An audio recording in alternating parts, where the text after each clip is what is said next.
Welcome back, warrior family. Yay! We are here to be with you. Somehow it got weird. It was weird when I sang, and then yours sounded kind of churchy. I felt like, there's going to be a sermon. And I got that I've never vibe. been to church, so I don't really know about that stuff. Yeah. It just lives in you, I guess. Okay. Yeah. Anyway, getting weird. Welcome back, warriors. We are so glad that you are here with us. We're psyched for this episode. I know I'm kind of pumped to talk about this, like maybe awkward topic about navigating platonic grown-up relationships. Yeah. And what it's like to create and or maintain friendships, relationships with other grown-ups. Yeah. Yeah. Making friends as adults. Different than as kids.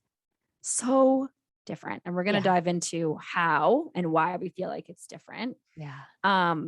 So I found this kind of cool article that I think might be fun for like us to jump off with. Cool. And it's from Psychology Today. It was posted in March 28th of this year. So recently enough. And it's titled "Making Adult Friends is Hard. Here are 40 reasons why." Now I'm not going to read 40 reasons, but at the top, I was about to say illustrator, the writer of this blog, she shares like some of the key points. And so these 40 reasons why adult friendships can be more complicated have been like lumped into 6 categories. Yeah. And those categories, and maybe you can jump in like with like, if you agree or like, it's you. Okay. So we have introversion. Yeah. Fear of rejection. Yeah. Pragmatic reasons, like say health problems. Oh, okay. I know that one was interesting for me. Low trust. Hell yes. Yeah. That's a big one for me. Lack of time. Yep. And then being too picky. Oh man. I feel like I could relate to pretty much all of them. And in the health one, it's like during the pandemic. Otherwise, I don't fully understand it. Well, I'll read a couple of points from that one, okay, just so we can both get clearer on it, because I thought that one was interesting. One study found that the most important factors were the low trust, followed by the lack of time and the introversion. And those were 3 of my biggest. Low trust and lack of time were my top 2 out of the 6. And then introversion, like we've talked about, like social anxiety. I'm the extroverted introvert or introverted extrovert, however you want to put it. Right. So I definitely related to all 3 of those. And then the last key point says older people were more likely to report that lack of time and pragmatic reasons prevented them from making friends. So I thought that was interesting. But so some of the key points, I'm not going to read all 40 of them. The introversion, it's just like shyness, not feeling social, not opening up easily, not being comfortable for others to get to know things about a person. Right. Definitely relate to some of that. Some of the fear of rejection ones. This one's heavy for me too. Thinking about what others might think of you makes you anxious. Worried about not being accepted. Yeah. Finding it difficult to communicate with other people. Yeah. And worrying about making a good first impression. Okay, here was the interesting one, the pragmatic reasons. Having a disability that might make it difficult for a person to socialize. Okay. Right. So maybe communication barriers or language barriers was a couple that first came to my mind. Health problems that prevent a person from socializing, psychological problems, already having a tight-knit group of friends that prevents a person from making new friends, or living in a place with very few inhabitants where it's more challenging to meet people. So that was pragmatic reasons. Low trust, being suspicious, cautious, using your past traumas as a reason to have low trust for getting to know other people, being selective. Obviously, lack of time devoting to partner and work and animals and family and all that stuff. Working long hours. And then being too picky. A couple of those are just finding difficulty in finding people to match personality wise, not easily given opportunities to become friends with other people, or you easily reject people as becoming friends. Super interesting. And this was followed up with a study with like over 600 participants, between the ages of like 30 and 40. Yeah. which is like, hello, that's us. So yeah, I just thought this was like a cool way to sort of jumpstart our conversation. Yeah. I really like that. And like, I mean, geez, we could just spend the whole time just talking about this, right? But Right. the thing that I noticed coming up is that like one, I definitely fall into like all those categories in some way or another. But then the other thing that I was thinking about is like sometimes, yeah, there's the fear of me being rejected, but then also I wouldn't say so much. I mean, I'm definitely picky for sure, but I'm not picky in friends. I'm picky in close friends. Right. And so I wonder if there's any differential between those two, like, because I have friends and I have close friends. And for me, there is a difference between that and like my layers of trust or my layers of me being picky or my fears of rejection kind of differ based on friendship or close friendship. Yeah, I completely agree. Totally. It's like you have the friends, you have the really good friends, and then it's a lot dicier who you let into the close friend category, especially as an adult, because we have so much baggage as adults. All adults have baggage, even adults that have had seemingly normal and from my perspective, a privileged kind of life. Typical maybe is the wrong word, but like, I feel like with all of that in mind, I don't know. But it made me curious to think like, oh, wow, thinking about these 6 categories, which are the ones that resonate with me the deepest. And for me, the low trust was up there.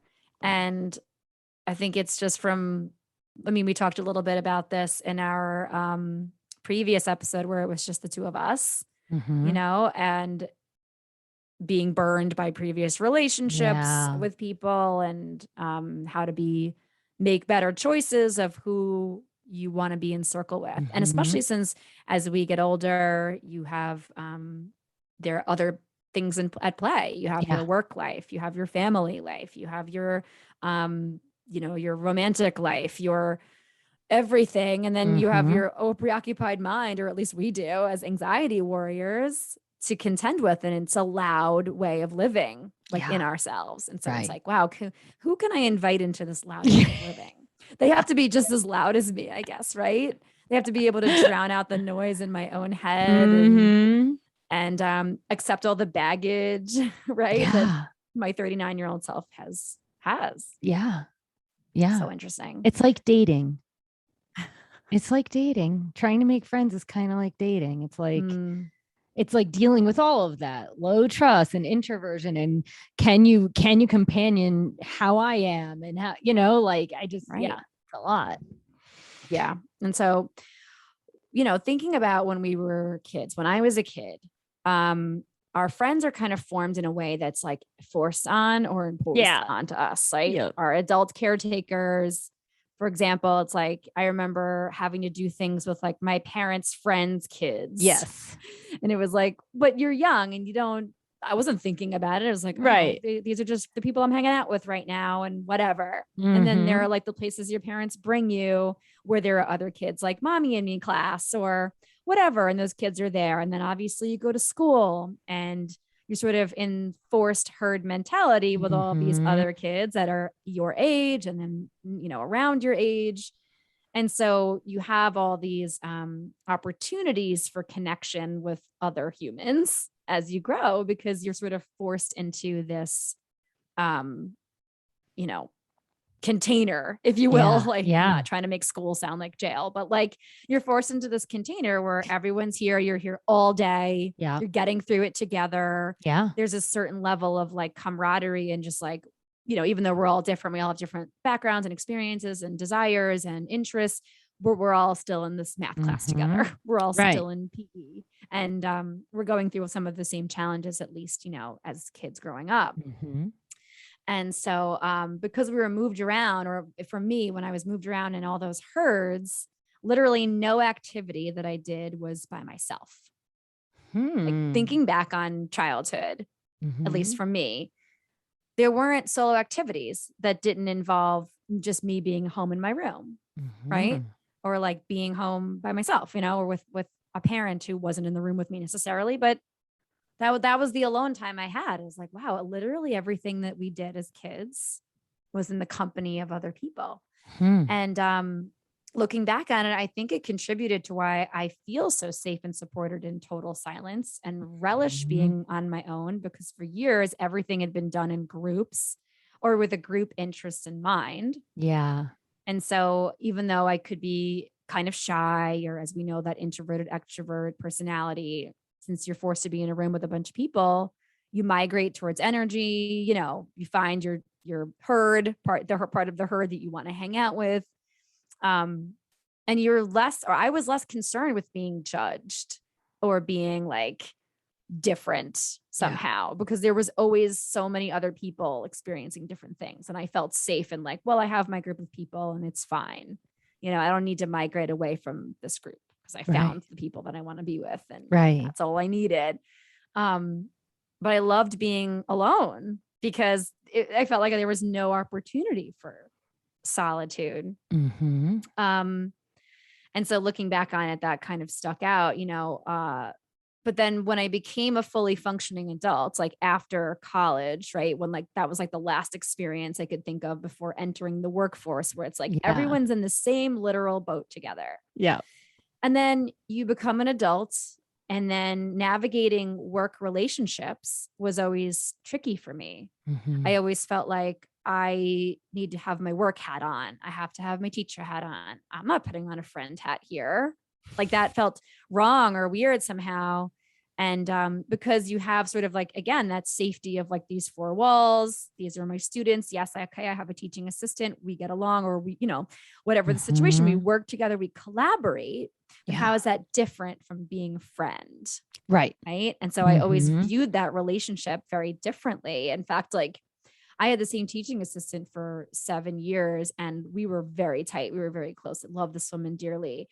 And we still text and are connected. And I didn't invite her to my wedding because I didn't invite any of my coworkers to my wedding. And this was odd for some people I worked with, that like I didn't really consider to be friends, but like we were friends, like, but we weren't friends. Right. Yeah. And so when somebody brought it to my attention that it was odd that like I didn't invite anybody from work to my wedding, I was like, but they're not my friends. And it felt weird to say out loud. And then I was like, is that bad that they're not my friends? Is it bad that I don't look at them as friends? They, I've had personal conversations with them before. They know, they know things about my life, not everything, but then I remember like thinking back on that moment, like, oh, how do I view, like, what is a friend to me? And I never really put it that like, oh, my work people are my work people. And then there are my friends. And those are two separate things. But then when I became a yoga and mindfulness teacher, then I was back to being alone to a certain extent. Yeah. And I noticed this weird shift where like, I didn't have the access to other people anymore in person anyway, that were doing the things like in that basket with me, right? It was like school, you're in a basket. College, you're in this basket. You get to work, everyone's a teacher, you're in the basket. And so like as an independent contractor, small business owner, whatever, I it's like, oh, I'm alone again. Yeah. But my relationship to being alone changed. And while I love my alone time, I felt this sort of loneliness in the work. It's like, I love this work. It fills me up literally every day. I feel so like, pinch me. I can't believe I get to do this. Yeah. But at the same time, it is very isolating. Yes. And so a lot of my community then has moved to being like not in person, but online. And I noticed this sort of like need within me to want to connect with more people that I never used to have, like ever. I never felt the need because I always felt overwhelmed. My anxiety, my sensory issues, I always felt overwhelmed by situations and people, that when I could be alone, I felt the safest and the happiest. Right. And I didn't feel the need to pass my very close friends, and my family, my core circuit, to expand upon that. Right. But in the last couple of years, I felt like, oh man, I need community. I'm interested now in connecting with adults. And how the fuck does one do that now? It's like, again, when I started feeling like this, it was a couple of years ago. It's like, all right, now I'm at the time, like 30, between like 36, 37. Okay. How do I find people that do what I do, or that I can, that can get to know me, and that I can feel safe getting to know. And, I kind of miss the concept of like being in a basket with people and almost being forced into a situation where like everyone's got to get to know each other because it's survival and it's safety. But then you wind up, building relationships. And before I continue, I just want to say that like, it's not like I was like, oh my God, there's a wall around Margot and no one can talk. Like I had plenty of great conversation. I had plenty of laughs with people. We had what I considered to be a work friendship, but nothing past that. And the same has been true for like my entire like career. Yeah. And so it's an odd feeling for me wanting to be around people now. Yeah. Well, more. So what I heard, because at one point you were saying like during the isolating work of kids yoga, which is isolating, that you were longing for community. And it also sounds like there's a lot of like labels, like there's like, okay, these are my coworkers, this is my family, these are my close friends.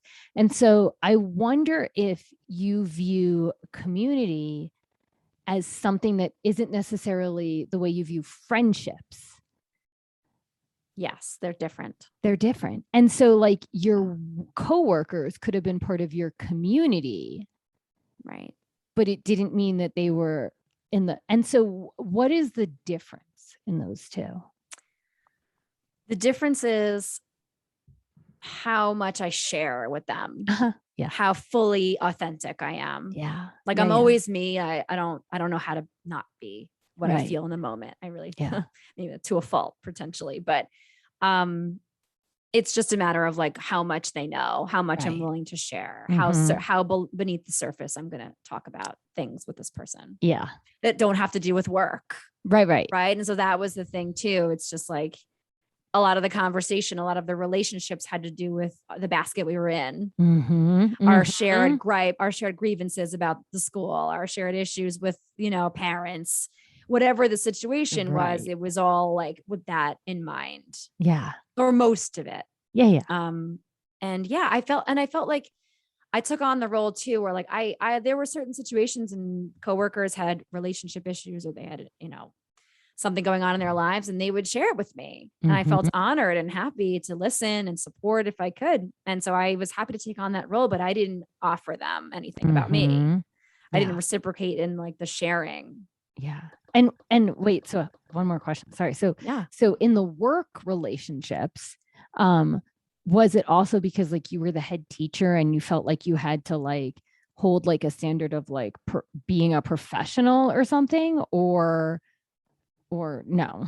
I think it was just that like when I entered the building, my head was in the game. And so it was difficult for me to compartmentalize other things aside from like my kids are the students are napping. And so I can have a quick personal conversation. Or I had many conversations with like my teaching assistants, right? Like about the family, about whatever's going on, we plenty of personal conversation, but it was still like, I'm in work mode. And so there isn't a whole lot to be thought about or discussed that doesn't have to do with why we're here. Right. Yeah. So, it's been interesting because over the last couple of years, I have kind of bored out my soul on Instagram in a way. I used it as a space to feel, when we have a different relationship to social media. I look at it as a very freeing platform. And I know that your relationship to it is a little bit different. And for me, I feel safe in the sort of ambiguity and the out there nature of like my thoughts and feelings. And putting it out there has served me because it's helped to bring people into my orbit. Now, the unfortunate thing is that a lot of these people don't live near me. Right. And so like, it's great. I feel loved and supported and in an isolated job, like it is being a kids yoga teacher, working for yourself and whatnot. Having a community of that basket, having it be available, but also it's big and wide and it's all over the world. And so that's great and also problematic for me because I'm like, I'm looking not just to continue those friendships that I feel are very real and become very real over the past couple of years. But I'm also interested in like being in front of someone that's maybe a new person. And it's like figuring that out has been interesting for me in the past couple of years. The pandemic obviously didn't help much in terms of like face-to-faceness. Right. But at the same time, I found that putting myself out there, saying all the things I'm feeling out loud to people has brought people, closer to me. Yeah. And it's made me feel like, oh, I don't have to have a surface relationship with the people I work with. And I've grown a lot closer to the people that I work with actually in proximity to all the time. For example, tonight I'm going out with some of the women that I work with at one of my, sites. Yay. And that's wonderful. And I'm so excited. And they, I love them. And we do this every few weeks and it's great. And I see them at work, but it's like, oh, but I can also have an outside of work relationship where I can share things about myself and be honest, and they're going to see me, and then they're going to listen, and they're not going to reject me. Right. And I think that was maybe always part of it. It was just like, I don't want to be rejected by these other grownups. Yeah. And so I'm just going to keep our relationship very professional. Yeah. And let's not even go there, because otherwise it does get complicated. In fact, I'll never forget, I had one teacher who I'm still connected with from years ago. And she used to say to me, Margot, you're so smart because you don't bring your drama into work. Yeah. And because bringing the drama into work can be complicated too. Everyone gets to know your baggage from your family, your relationships, and then where the lines get sticky and blurry, and you don't want that in the workplace. And so I was like, oh, it's a good thing. It was like validating. It's a good thing that I'm kind of walled off at work a little bit. Yeah. Right. But at the same time, I was sort of not freeing myself up to connect with other people. Right. That fear of rejection or whatever it was, like you said, like the teeny bit played into it too. Also, like the other part of it is like, if you had, started to really hang out with these people and go to work, go hang out outside of work, like, and if any issues and drama happen, it's getting brought into the workplace. Right. Yeah.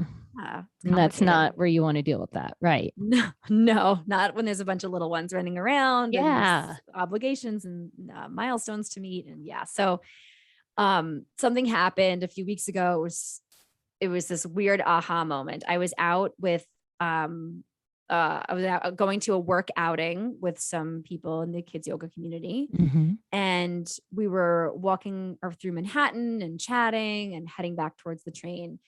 And I made this jokey offhanded comment about feeling like, oh, I don't have any real friends. It was a joke, but at the same time it was like, oh, I have a ton of real friends. But in the moment, it was more like, I don't have a ton of friends that I am connected to in the way that I used to be connected to people. Totally. Right. Yeah. And I think part of that has to do with all of my core group of friends. We all live all over the place, lives and families and obligations. And so our relationship is changed. Yeah. And so anyway, I make this offhanded comment and I'm expecting, I had this immediate freak out afterwards. I was like, oh my God, why the fuck did I just say that? I shouldn't have just said that. They're going to judge me. They're going to be like, oh my God, Margot's pathetic, whatever.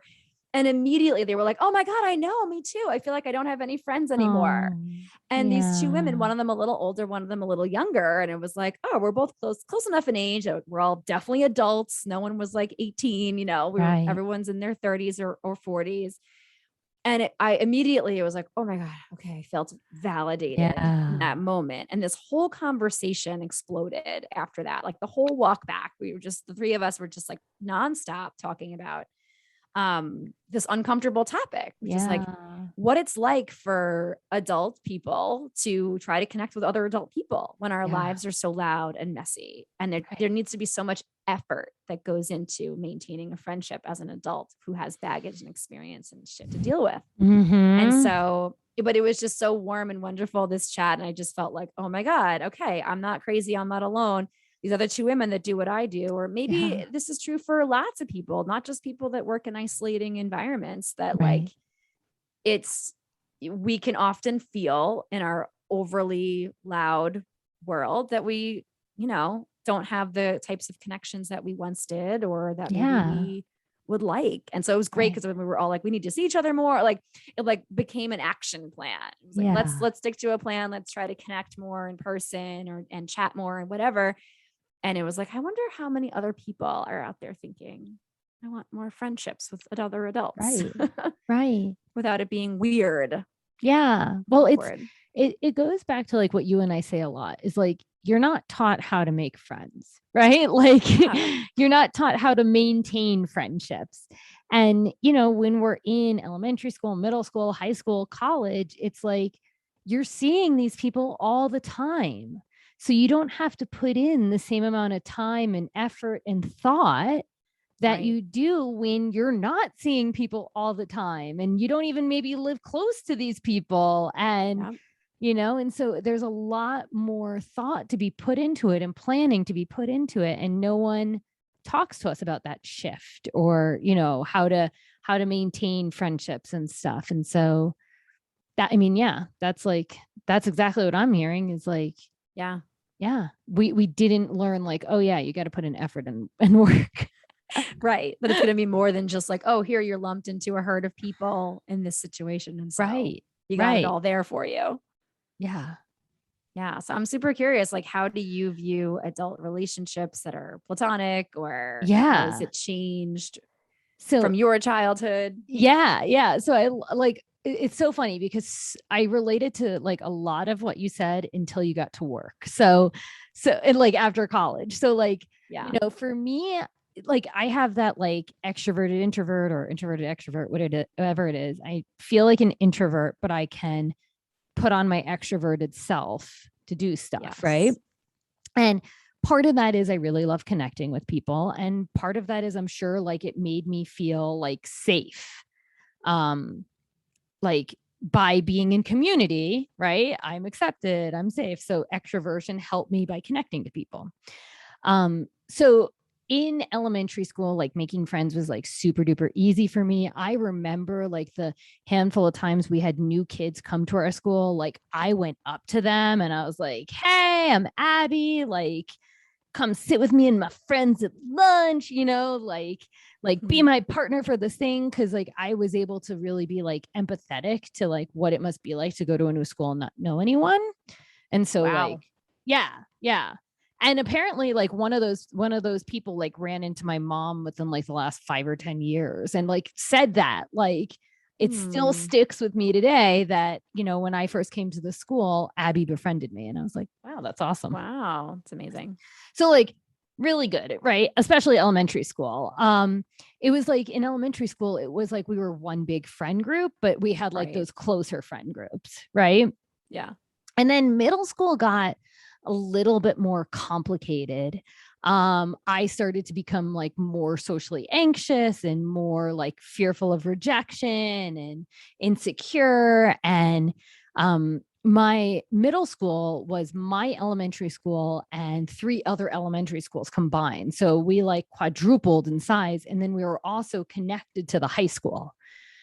So there was like just lots of people. And I remember feeling very attached to like my friends from elementary school. And as they were like branching out, I was like, no, don't leave me. Right. Yeah. And I remember like in middle school, there was like this girl from a different school. And I just thought she was so cool. And I wanted to be her friend. And that's like when I started like being really socially anxious and not being able to speak. And so I'd like pass notes to her and stuff. I hadn't thought about it until I started thinking about this episode. And then by high school, we had our friend groups again. We had our, and then college, it felt like it was first my roommates, then the people on the floor, then the people in my classes. And again, it was just like whoever was near me. And I like some people more than others. Like I remember there was one girl on my floor I couldn't stand, but my friend was friends with her. So I would tolerate her. But making friends and maintaining friendship just seemed super like easy and organic. And, I could connect with them. And then, as an adult, I would say like, or actually after college, which I guess is kind of like, it's the in between adult and adolescent brain. But it was like the same thing where like I worked in a school for children on the autism spectrum. And so they had this thing where there's like 6 grown-ups in a room with 9 kids. Right. And like I became really good friends with most of the other people. Like we would hang out after work. We would go to happy hour. Like they knew everything about me. I knew everything about them. And then I worked in restaurants and like the same thing. Like it was, after a hard shift, you all have a drink together. So again, like it just was easy, like being in these places of making friends. And then what really changed was when I moved to New York City.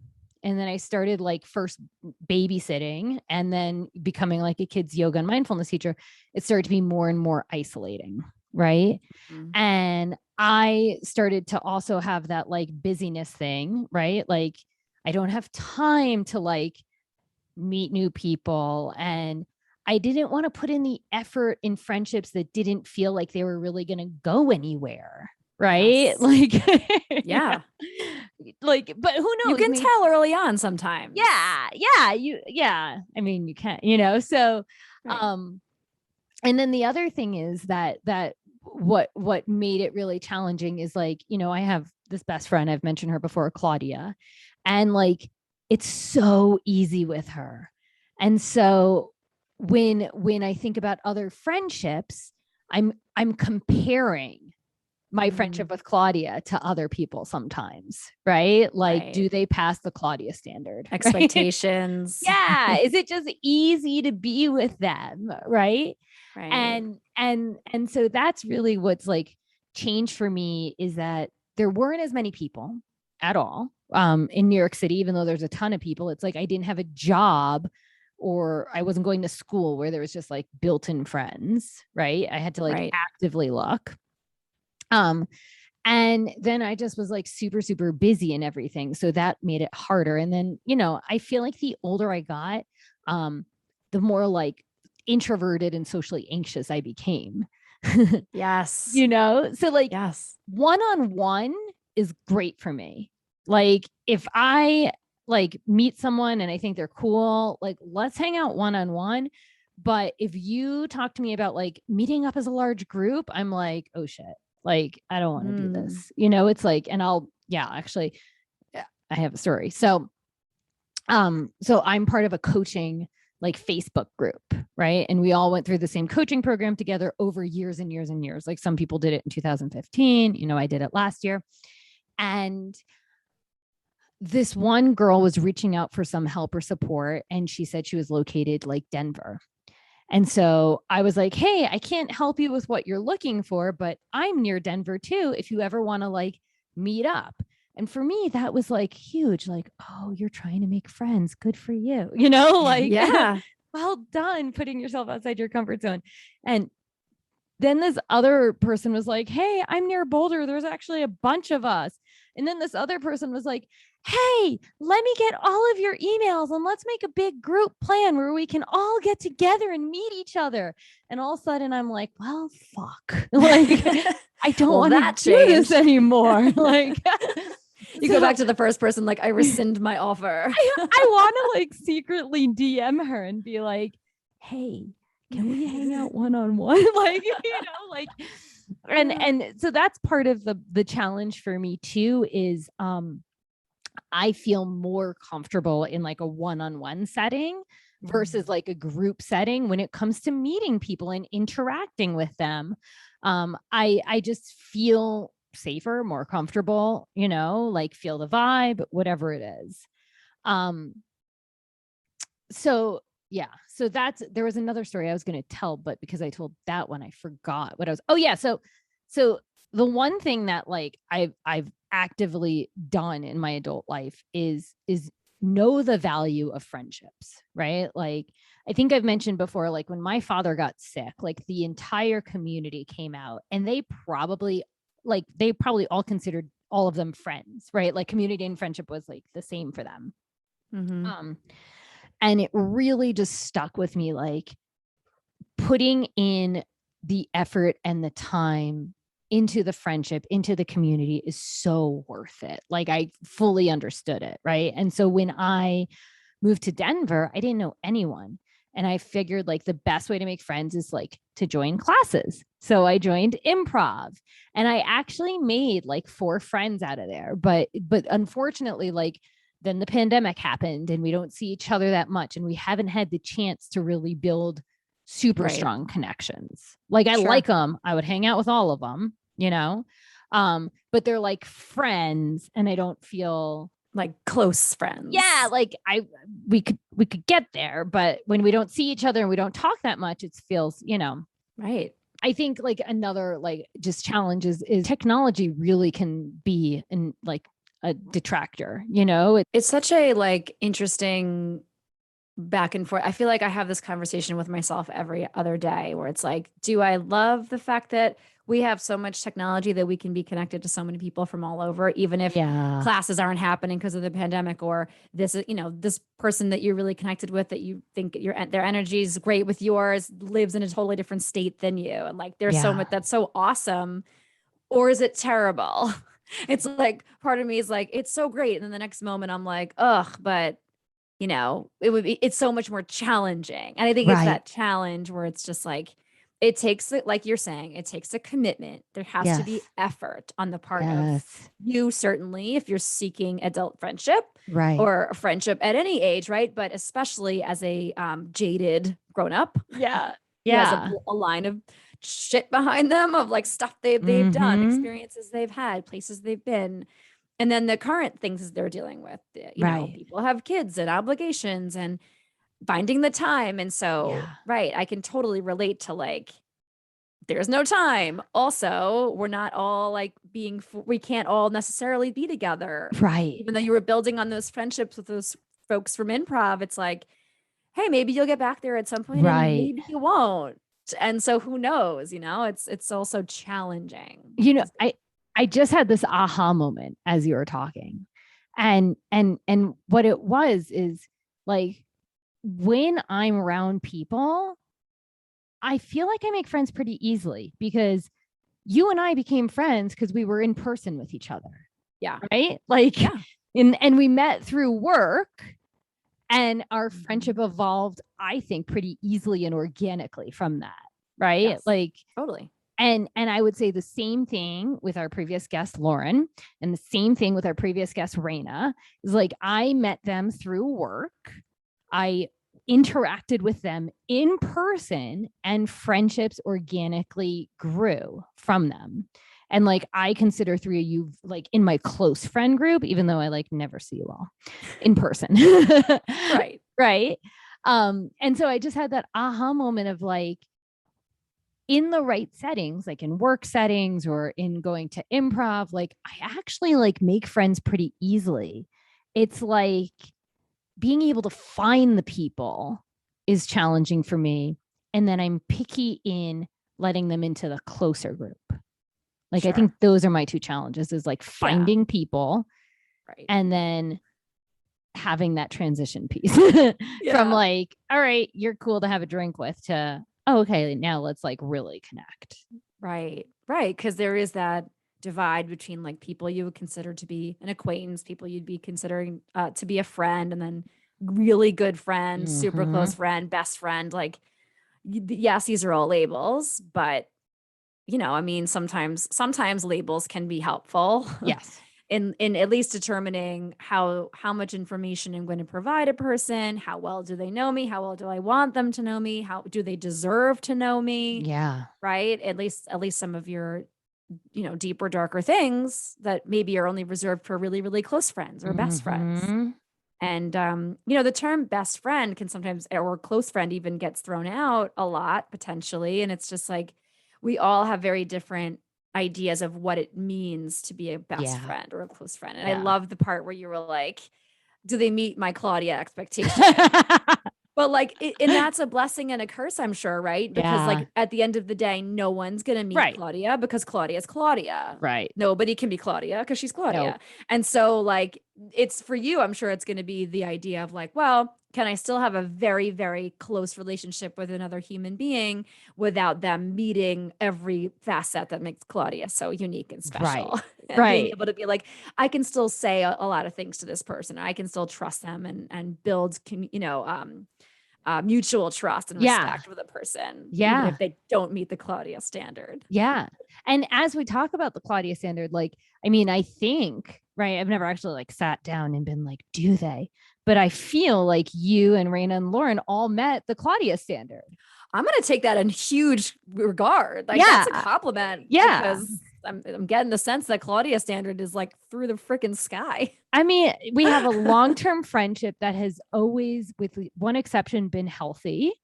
And when it wasn't healthy, we learned how to repair it. And we just fully accept each other for each other and genuinely want the best for each other. And that's how I feel with you and Raina and Lauren. So, it's funny. All my best friends, it's the same thing. It's like, I don't need to, even if we haven't spoken in a while or haven't chatted or seen each other, it's like, as soon as we're together on the phone or talking, it's like, it's the easiest thing in the world. Like, picks in the world. And that's, to me, like you said, that's the marker of like feeling completely like I can totally be myself. I can share all the things, and there's that mutual trust and respect. It's the Claudia standard. The Claudia standard. I think what we're learning here, right, is that like creating adults and maintaining adult friendships is possible. So what might be helpful for warriors is to think about what it means to them, what it means to you out there listening to be a friend. What does friendship mean to you? What do you want it to mean? Maybe write down some things in a book or a journal. Like, I want friendships to feel like X. I want friendships to be like X. This is what I need, and even if none all of these things don't come true, that doesn't mean that you don't have like sort of a baseline of like, okay, this is my values. These are my values about friendships, and how much effort will go in to creating and maintaining adult relationships, or relationships, but friendships certainly, because I think unfortunately friendships are seen as more fleeting or less important, say, than familial or romantic relationships. And so they can sort of be maybe tossed out of the like, all right, I'm not, that person's not a friend anymore. That's cool. And maybe that's great and that works for you. But if you're out there and you're listening and you're like, no, I struggle with that notion. Like, sit with that. Have that be part of your reflection about this. Like, if you're seeking more adult connections, define what your values are in friendship. And it may take a considerable effort, but there are ways to create and maintain adult friendships. And think about maybe when they came naturally and organically. Like, I just had my aha moment. I need to be around people to make friends. Let's see. How do I make friends? Be around people. Boom. Got it. Nailed it. Nailed it. That's what's been missing. So there you go, though. Creating opportunities where you can be around people. And that might be a comfort zone leap for you out there. And that's normal and okay. Right. And so, taking those baby steps, we're always such a big fan of talking about. Like you said, you were in that Facebook group and you found somebody that was in the Denver area. Oh, well, so it was brave of you to reach out and say, hey, I'm also in the Denver area. And even though, you didn't maybe want it to be a big gang outing and that made you a little bit uncomfortable, it's like, okay, but there are ways for you to find community that are through those technology platforms. I mean, look, you met your husband via technology. That I did. It works. Right? So there you go. I mean, so there's something, we shouldn't write off those methods of connecting with other people as well. And finding the time and the space to be in community in person as often as you can and safely as you can.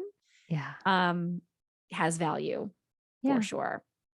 The effort pays off. The effort can pay off. That's right. It can be all worth it. So warriors, we hope that you will spend some time reflecting on this. How does being around other adults make you feel? And then let us know. Yeah, right. Are you on the gram? Reach out, email, Instagram, let us know. If you also struggle with this concept, like I do, or like we do sometimes in different ways, and reflect upon what friendships mean to you and what you want them to mean to you this week. Awesome. All right. So do you have a Win of the week. Win of I- the week. Win of the week. Yes, I do. I have a win of the week. I have been putting off for the past couple of years, updating my website. Back when I stopped teaching and I was doing my own thing, I made myself a simple, easy peasy Squarespace, which by the way, I love Squarespace. Yep. It was great. Very easy to navigate if you're looking to create a website. They're not paying us to say that, but I'll say it anyway, whatever. And it was great. And I made it myself, but it was very, let's go with bland. It didn't really reflect my personality or who I am or who the type of teacher I am and strive to be. And things have changed since then. I became an author. I'm doing different types of work. We have this podcast, and I just grew to really hating updating it and looking at it. And people would ask me, Margot, give me your website. Do you have a business card? And I was always kind of not embarrassed to give it to them, but I'd outgrown this website. And I reached the place where it was like, I don't have the bandwidth and or the desire or passion to create websites. That's not my forte. I'm terrible with tech. I can't stand it. Anything that isn't, right there, easy email or things like Instagram or simple apps on my phone. And I'm immediately having a panic attack, ready to curl up in a ball and cry. So the idea of creating a new website from scratch was like way too big and scary. Yeah. So I made the leap, I made the investment, and it just went live. Yay! And it is so beautiful and so awesome. And it reflects who I am and my values, and it's fun and it gives me life and energy to look at it. So I'm really excited that it's live. And so people can find me and I can send them to the website and be like, here's the website. I'm proud of it. Yes. As opposed to just like, oh, okay, well, here's my website. And yeah. But I would always send people to Instagram. I'm like, oh, you can check my website, but I do most of my stuff on Instagram. Now I feel like I have this double platform. Where can we find you? It's www.comcookie.org. And it's also margotmharris.com. Oh, cool. Yeah. So I have both domains, but like comcookie.org is my main domain. But if you put margotmharris.com in, it directs you to the same place. Perfect. Awesome. So I'm going to check this out. So yes, that is my win of the week. Win of the week. Win of the week. Awesome. So good. Love it. Very exciting. And it sounds like a huge weight has been lifted off. I wish that I had done it like 2 years ago when I first started getting tired of dealing with my website myself. So I'm grateful. It's beautiful and I'm very happy with it. So yes, big win for Margot this week. Hooray. Yeah. All right. So warriors, we'd love to hear from you. Yes. As always, send us an email, anxietywarriorspodcast@gmail.com. Let us know how you're liking the show. If you have topic ideas for us, share your wins of the week. We'd love to hear them, share them, maybe even live on future episodes. If you'd like to connect with us on Instagram, we're at Anxiety Warriors Podcast. We have lots of fun over there, lots of silly dance reels, and hopefully lots of strategies and fun tips for you all to help you navigate your anxiety throughout your day and your week. And please, if you haven't already, smash that 5-star review button on Apple Podcasts, even if that's not where you listen, because it'll just help us to grow our warrior family so we can enjoy making more episodes with a bigger group of people listening. We want to make friends from around the globe listening, hopefully. Yes. So thank you all so much for going on this journey with us. We are so grateful y'all are here. We love you. Till next time.